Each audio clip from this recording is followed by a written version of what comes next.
Dieu, dans sa grâce et sa miséricorde, a choisi des gens insignifiants et un très petit nombre pour accomplir des grandes choses.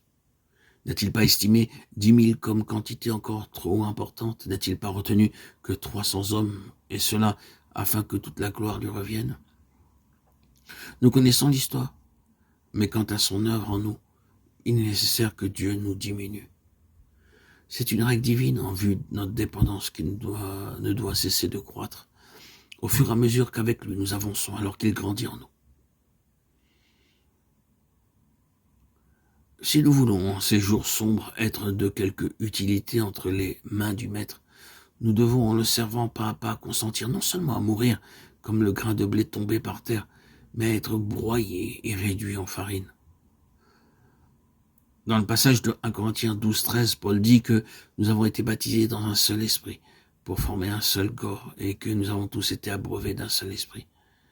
Ceci nous est arrivé lors de notre nouvelle naissance, et c'est là le fait de notre position en lui.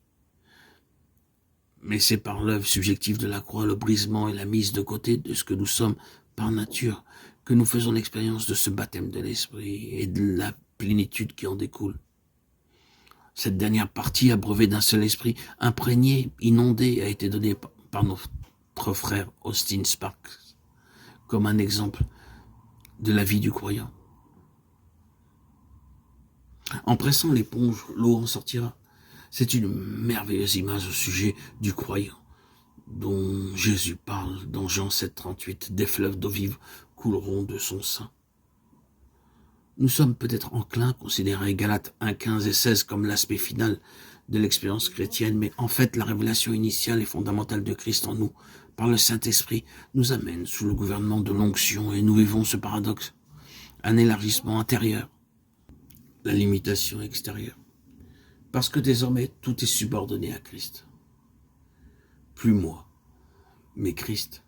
Ainsi, répétons-le, la croix qui nous ouvre le ciel et nous apporte la connaissance vivante de Christ, nous introduit dans des situations où nous serons pressés comme l'éponge, broyés comme le grain de blé et de raisin,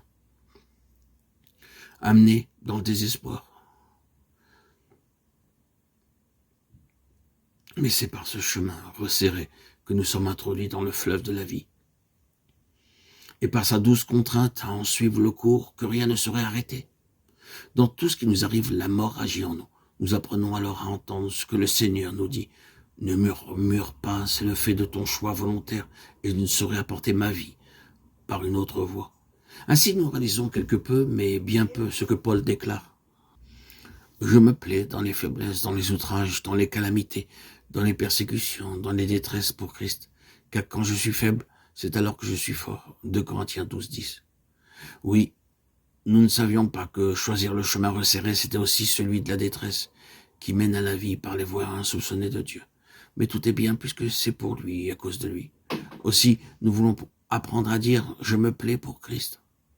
Ainsi la croix doit continuer de maintenir en nous ce détachement en nous-mêmes et de nous-mêmes, pour que le besoin de le connaître ne cesse de grandir, pour que la vision qui nous subordonne devienne de plus en plus claire, alors qu'elle nous amène dans la communion à ses souffrances.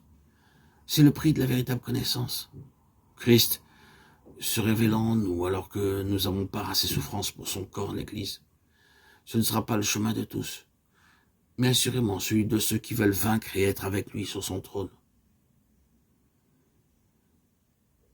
Que le Seigneur rende cela très réel et pratique en nous.